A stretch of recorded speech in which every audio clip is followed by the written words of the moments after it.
पत्रकाराला ज्यावेळेला महिलांनी व्यथा सांगितल्यानंतर कानाला हात लावून सांगत होते, बंटी कानातले दागिने सुद्धा काढून घेतलेत. मग त्यावेळेला एक व्हिडिओ आणि फोटो मला वाटतं एक खोटा व्हिडिओ भाजपच्या IT सेलनं व्हायरल केलाय. त्याच्यावर आम्ही उद्या गुन्हा दाखल करणार आहोत. कारण की त्या भगिनी सांगत होते आमच्या कानातलं सुद्धा काढून घेतलं आणि महाराज ऐकू येण्यासाठी त्यांना मला सांगत होते परत की कानातलं सुद्धा काढून घेतले.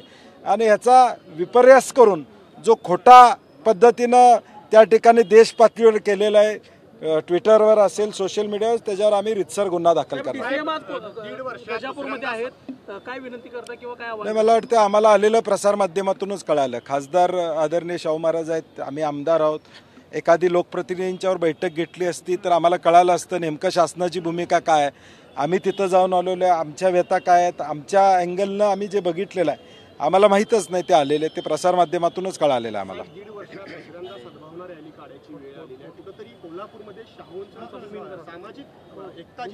मागच्या वेळी झालेली घटनेमध्ये देखील बाहेरगावावरून लोक आले होते. त्यावेळी जिल्हा पोलीस प्रमुखांनी नाकाबंदी केली नाही. आत्ता सुद्धा पुण्यातून रवी पडवळ बाहेर पडलेल्याचा इंटेलिजन्स त्यांच्याकडे होता. त्यांना माहिती होती तो साताऱ्यापर्यंत आलाय, साताऱ्यात कुठं आलाय, सगळी माहिती असताना त्याला त्याच वेळी कारवाई करायला पाहिजे होती. बाहेरून येऊन लोक, कोल्हापुरातली माणसं आज ह्या सगळ्या पलीकडे जाऊन राजश्री शाहू महाराजांचा विचार पुढे घेऊन जाणारी जनता आहे. आणि म्हणून बाहेरून येऊन कोल्हापुरात या ठिकाणी अशा पद्धती करण्याचा प्रयत्न होतो, ते रोखण्याचं काम कोल्हापूरकर म्हणून आपण केलं पाहिजे. आज देश पातळीवर कोल्हापूरची जी इमेज आहे ती कशा पातळीवर जाते.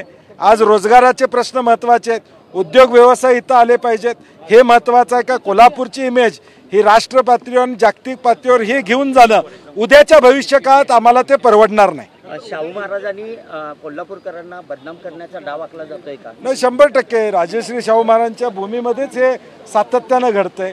मग याची पोलीस चौकशी का करत नाही, त्याच्यावर कारवाई का करत नाहीत असा आमचा प्रश्न आहे.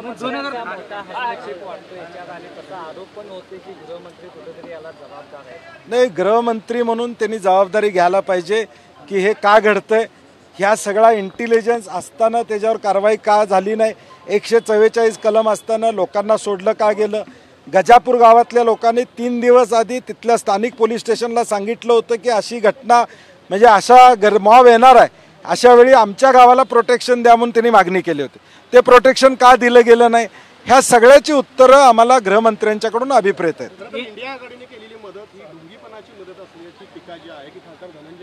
मला वाटते खासदार बालिश आहेत, त्यांना माहीत नव्हतं. तुमच्याच माध्यमातून आम्ही त्यांचा व्हिडिओ बघितला की मदत त्यांना वाटलं आम्ही विशाळगडवर केलेली आहे, मदत गजापूरवर केलेली आहे, एवढी प्राथमिक माहितीसुद्धा त्यांच्याकडे नव्हती. आम्ही मदत कुठं केली, गजापूरमध्ये जे लोकांच्यावर अत्याचार झाला तिथं महाराजांनी आम्ही इंडिया आघाडी म्हणून मदत केलेली आहे. अज्ञान असलं की अशी वक्तव्य येतात. महायुतीच्याकडून सर्वे झालेला आहे, पश्चिम महाराष्ट्रात त्यांना एक सुद्धा सीट मिळत नाही, त्यामुळे या प्रकरणाला याला राजकीय रंग आहेत 100%.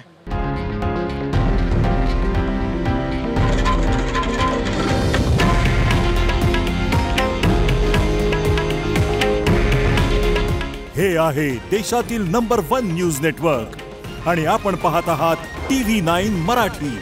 काळजी तुमची, हित महाराष्ट्राचं.